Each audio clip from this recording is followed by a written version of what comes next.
Hello friends, मेरा नाम है Anurag Jha and I am student of second year MBBS. आज हम लोग अपने सीएनएस प्लेलिस्ट के दूसरे वीडियो पे आते हैं जिसका नाम है सोमैटोसेंसरी पाथवेज।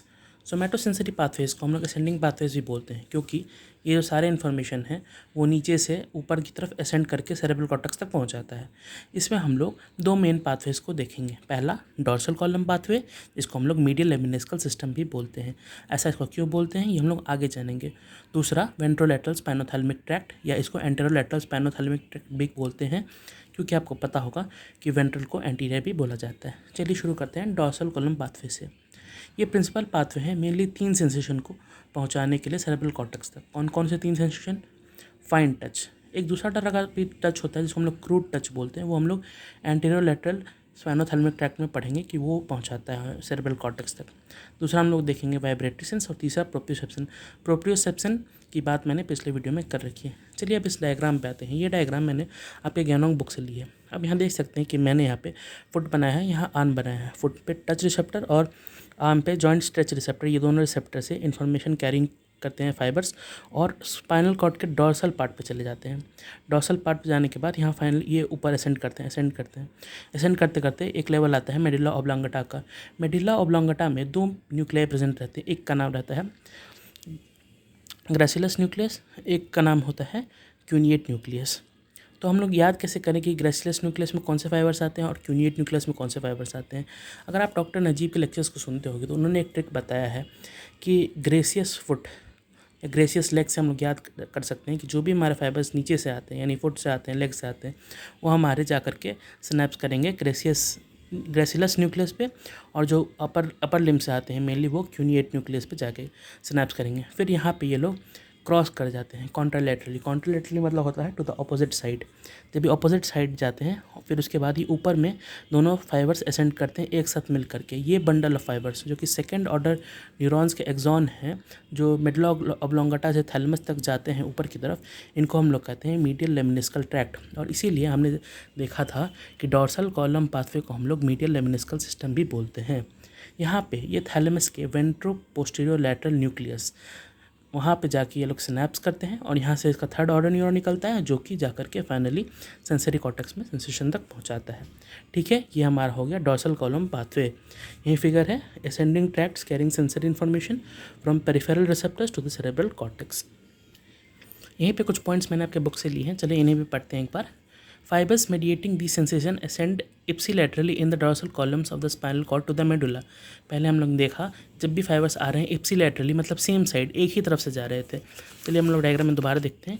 ये जहाँ से आए उसी साइड ये लोग ऊपर ऊपर ऊपर चलते गए, इसीलिए हम लोग बोले कि मेडुला ऑब्लोंगेटा के लेवल तक जो फाइबर्स हैं वो इप्सिलेटरल यानी सेम साइड में ट्रैवल कर रही हैं, अपने इस साइड नहीं क्रॉस की हैं, सीधे सीधे ऊपर चले जा रहे हैं, इसलिए कहा हमने कि इप्सिलेटरली ऊपर जा रहे हैं। दूसरा, in medulla they synapse in the gracilis and cuneate nuclei. ये हमने देखा कि दो न्यूक्लियाई हैं, ग्रेसिलस और क्यूनिएट न्यूक्लियाई। ग्रेसिलस में फुट वाली यानी ग्रेसियस लेग से ट्रिक था याद करने का, और क्यूनिएट में अपर लिम्ब वाले जो फाइबर्स हैं वो आके सिनैप्स करते हैं। यहाँ से जो सेकेंड ऑर्डर न्यूरॉन निकलते हैं वो क्रॉस करते हैं मिड लाइन को और ascend in the medial lemniscus to end in the contralateral ventral posterior lateral nucleus of the thalamus. हमने यहाँ पे डायग्राम में देखा था कि यहाँ पे कॉन्ट्रालैटरली क्रॉस करने के बाद ये मिड लाइन है, मिड लाइन को यहाँ फाइबर्स में मेडुला ऑब्लोंगेटा के लेवल पे क्रॉस किया और यहाँ पे असेंड कर दिया, जिस फाइबर्स का हम लोग नाम दिया था मीडियल लेमिनिस्कल ट्रैक्ट, और ये थैलेमस के वेंट्रो पोस्टीरियर लैटरल न्यूक्लियस पे चले गए। अब यहाँ से थर्ड ऑर्डर न्यूरॉन शुरू होगा। तो यही लिखा है हमने कि third order neurons relay information from the thalamus to the sensory cortex. ये थर्ड ऑर्डर न्यूरॉन है, ये थैलेमस से लेकर सेंसरी कॉर्टेक्स तक इन्फॉर्मेशन को रिले करते हैं, इसलिए थैलेमस को रिले स्टेशन भी कहा जाता है। अब यहाँ पे आप बोलिएगा कि हमने लोअर लिम्ब और अपर लिम्ब की बात तो कर दी, पर हेड का क्या? तो जो भी फाइबर्स टच और प्रोप्रियोसेप्शन फ्रॉम द हेड को रिले करते हैं उनका दो मेन न्यूक्लियाई होता है, एक तो सेंसरी न्यूक्लियस और दूसरा होता है mesencephalic nucleus of the trigeminal nerve. इन न्यूक्लियाई के थ्रू ये अपने फाइबर्स सेंसेशन को कैरी करवाते हैं। ठीक है, अब इनका जो अरेंजमेंट होता है डॉर्सल कॉलम में फाइबर्स का, वो भी सोमैटोट्रोपिकली मतलब एक क्रोनोलॉजिकली अरेंजमेंट होता है। इसका मतलब क्या है कि जो भी फाइबर्स नीचे से यानी सैक्रल रीजन से यानी लोअर लिम्ब से आएंगे वो मीडियली प्लेस्ड रहेंगे, और जो भी फाइबर्स हमारे अपर लिम्ब से आएंगे या हम लोग कह सकते हैं सर्वाइकल रीजन से, वो लैटरली प्लेस्ड रहेंगे। इसी को हम लोग कहते हैं somatotropic arrangement of fibres within the dorsal column. यही बात मैंने इस पॉइंट पर और इस पॉइंट में लिखा है। ओके, इस तरह से हमारा डॉर्सल कॉलम पाथवे खत्म होता है। अब हम लोग नेक्स्ट पाथवे देखेंगे जिसका नाम है एंटेरोलेटरल पाथवे। तो ये हमारा वेंट्रोलेटरल स्पाइनोथैलेमिक ट्रैक्ट, या इसको हम लोग एंटेरोलेटरल स्पाइनोथैलेमिक ट्रैक्ट भी कहते हैं। This pathway is responsible to carry pain and temperature sensation. So these receive sensations from the nociceptors and thermoreceptors. हमने रिसेप्टर्स वाले वीडियो में बात की थी, जो टेम्परेचर को सेंस करने वाले थर्मोरिसेप्टर्स एंड नोसिसेप्टर्स, पेन और केमिकल स्टिमुलाई को सेंस करने वाले को नोसिसेप्टर्स बोलते हैं। ठीक है, अब ये डायग्राम भी मैंने गैनोंग से बनाया है आपका, इसको भी हम लोग नीचे से देखते हैं। यहाँ भी मैंने एक फुट का यूज़ किया है और एक हैंड का यूज़ किया है। दोनों से हमने एक पेन रिसेप्टर और टेम्परेचर रिसेप्टर, दोनों रिसेप्टर्स का यूज़ करके हमने फाइबर्स को यहाँ से निकाला है। ये डॉर्सली जाते हैं।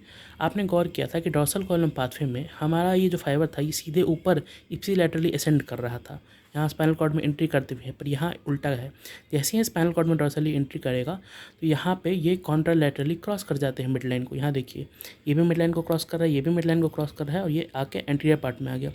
अब ये दोनों फाइबर्स मिल करके एक साथ ऊपर चले जाते हैं, इप्सिलैटरली, मतलब अब ऊपर चले जाते हैं। पहले दोनों ने कॉन्ट्रालैटरली क्रॉस किया और ये ऊपर जा रहे हैं एक साथ। तो इसको हम लोग कह देते हैं लैटरल स्पाइनोथैलेमिक ट्रैक्ट या axons of second order neuron. जो सेकेंड ऑर्डर न्यूरॉन्स हैं, फर्स्ट ऑर्डर तो यहाँ से हमने रिसेप्टर से लेकर यहाँ तक dorsal part of spinal cord तक आया। ये सेकेंड ऑर्डर न्यूरॉन्स है जो यहाँ पे कॉन्ट्रालैटरली क्रॉस करके ऊपर एक साथ जा रहे हैं। और ये देखिए हमारा फिर से आ गया थैलेमस। थैलेमस में कौन सा न्यूक्लियस, जी हाँ आपको आंसर पता है, वेंट्रोपोस्टरोलैटरल न्यूक्लियस। यहाँ पे फिर थर्ड ऑर्डर न्यूरॉन से होगा। थर्ड ऑर्डर न्यूरॉन कहाँ से कहाँ जाता है, थैलेमस से लेकर सेंसरी कॉर्टेक्स तक। सेंसरी कॉर्टेक्स में देखिए यहाँ पे जो वेंट्रोपोस्टरोलैटरल न्यूक्लियस है वहाँ से न्यूरॉन्स निकले और इन्फॉर्मेशन रिले किए कहाँ तक, सेंसरी कॉर्टेक्स तक। ये हमारा थैलेमस, ये हमारा सेरेब्रल कॉर्टेक्स। इसी को हम लोग पॉइंट वाइज देख लेते हैं। अब पहला है fibres from nociceptors and thermoreceptors synapse on the neurons in the dorsal horn of spinal cord. हमने देखा कि रिसेप्टर से फाइबर्स है और डॉर्सल हॉर्न स्पाइनल कॉर्ड पे गए, फिर वो वहाँ क्या करते हैं, वहाँ मिड लाइन को क्रॉस कर लेते हैं, कॉन्ट्रालैटरल हो जाते हैं और फिर असेंड करते हैं। तो हम लोग वेंट्रोलैटरल स्पाइनोथैलेमिक ट्रैक्ट बोलते हैं। कहाँ जाते हैं, थैलेमस पे।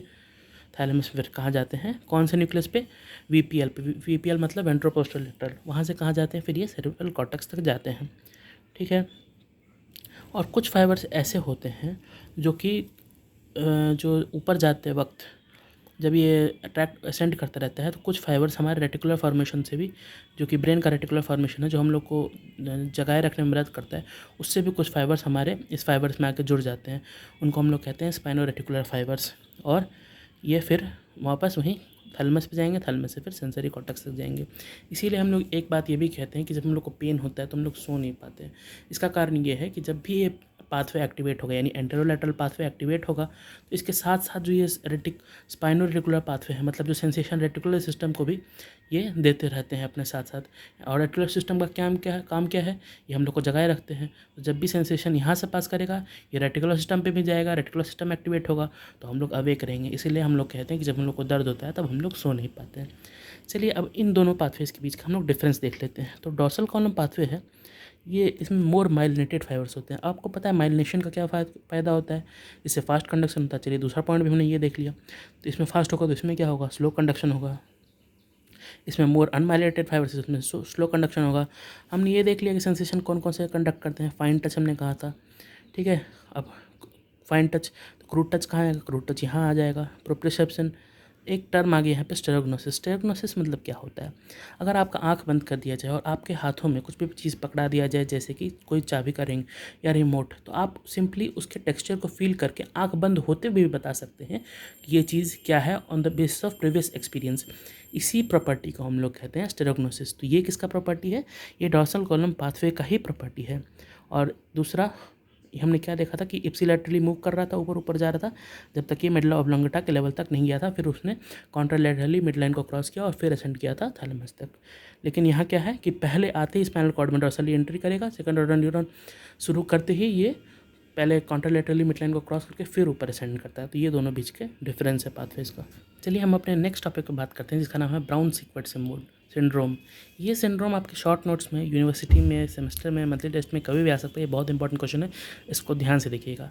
ब्राउन सीक्वेट सिंड्रोम क्या कहता है कि जब भी हमारा पूरा स्पाइनल कॉर्ड है, अगर उसके आधे सेक्शन में यानी हेमी सेक्शन में अगर कोई भी चोट लग जाती, कोई चाकू मार दिया किसी ने, या किसी भी तरह से इंजरी होगी जिससे से पूरा आधा स्पाइनल कॉर्ड जो है वो डैमेज हो जाएगा, तब उस पर क्या क्या इफेक्ट होते हैं ये हम लोग पढ़ते हैं ब्राउन सीक्वेट सिंड्रोम में। ये टेक्स्ट में पढ़ते हैं, functional hemi section of the spinal cord causes a characteristic and easily recognized clinical posture. It reflects damage to ascending sensory dorsal column pathway, ventrolateral spinothalamic pathway and descending corticospinal tract pathway. अब जब आधा हमारा spinal cord disturb हो जाएगा, ख़राब हो जाएगा, तो उससे रिलेटेड सारे पाथवेज भी ख़राब हो जाएंगे। तो उससे रिलेटेड कौन कौन से पाथवे आएंगे? 2 सेंसरी और 1 मोटर। मोटर वाला पाथवे हम लोग बाद में पढ़ेंगे, पर अभी जो हमने 2 सेंसरी मेन पाथवे पढ़ा है कौन कौन से? डॉर्सल कॉलम पाथवे और दूसरा स्पाइनोथैलेमिक पाथवे। ये दोनों पाथवे भी डिस्ट्रॉय हो जाएंगे। तो इन दोनों पाथवे के डिस्ट्रॉय होने के कारण क्या होगा कि ये पाथवे जो सेंसेशन कैरी कर रहे थे वो सब अब आगे ऊपर इंसान को महसूस होना बंद हो जाएंगे। इसी सिंड्रोम को हम लोग कहते हैं ब्राउन सीक्वेट सिंड्रोम। अब ये क्या क्या लॉस करेगा? अब आपको पता है कि ipsilateral loss of discriminative touch vibration proprioception below the level of lesion. जहाँ पे भी लीजन हुआ है, जहाँ चोट लगी है, उसके लेवल के नीचे जितने भी फाइबर्स हैं वो काम करना बंद कर देंगे। और ये किसके कारण हो रहा है? आपको पता है कि इप्सिलेटरल कौन मूव करता है? Dorsal column pathway. और डॉर्सल कॉलम पाथवे मेनली 3 चीज़ क्या कैरी करता है? फाइन टच, वाइब्रेशन और प्रोप्रियोसेप्शन। तो इसका लॉस हो जाएगा। दूसरा हम लोग देखेंगे कॉन्ट्रालेटरल लॉस। कॉन्ट्रालेटरल वर्ड कहाँ हम लोगों ने पढ़ा था? अभी पढ़ा था एंटेरोलेटरल पाथवे में। एंटेरोलेटरल पाथवे में कॉन्ट्रालेटरल यानी अपोजिट साइड का लॉस होगा। किस चीज़ का? 2 सेंसेशन कैरी करता था वो, पेन, टेम्परेचर और क्रूड टच भी एक। तो ये 1 और 2 सेगमेंट्स बिलो द लीजन के 1-2 सेगमेंट पीछे ये भी कम हो जाएगा। और जब हम लोग कॉर्टिकोस्पाइनल पाथवे पढ़ेंगे, मतलब जो मोटर पाथवे है उसके डिस्टर्बेंस के कारण भी मसल में वीकनेस और स्पास्टिसिटी डेवलप हो जाएगी। अब कारण क्या क्या है, कॉजेज़ क्या क्या है ब्राउन सीक्वेट सिंड्रोम की, ये देख लेते हैं।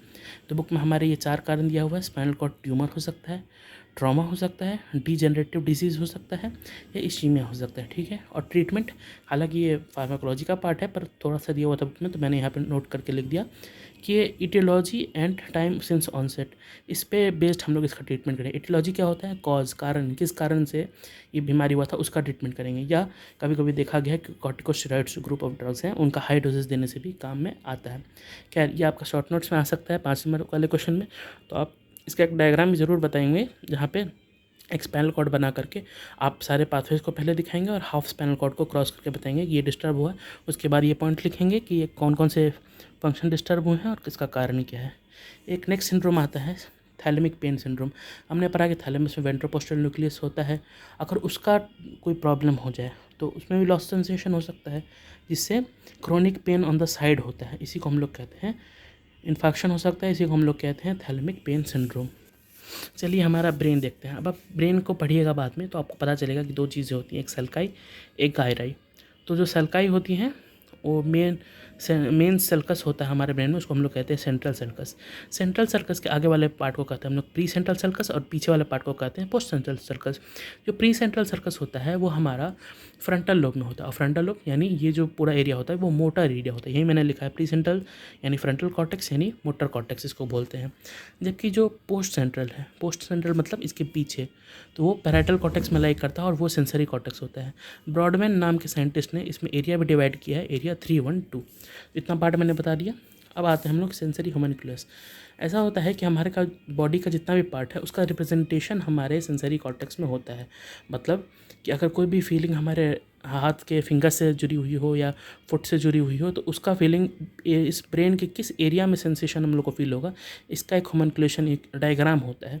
यहाँ पे देखिए, आपके बुक से मैंने ये डायग्राम लिया। यहाँ पे देखिए आप, ये लेग का मैंने डायग्राम बनाया है। तो इतना एरिया जो भी है ये कॉर्टेक्स का यानी मोटर कॉर्टेक्स का, ये आप लेग के सेंसेशन के लिए रिस्पॉन्सिबल है। जैसे ये टंग के लिए, फेरिंग्स के लिए, ऐसे ही इसी को हम लोग बोलते हैं सेंसरी होम्यूनक्यूलस। इसके बारे में हम लोग कुछ पॉइंट जान लेते हैं।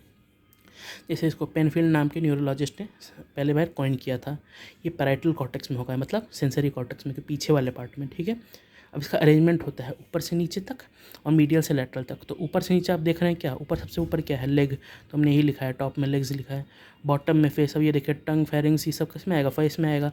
तो हमने लिखा बॉटम में फेस। और यहाँ ही देखिए लैटरल है, ये मीडियल है।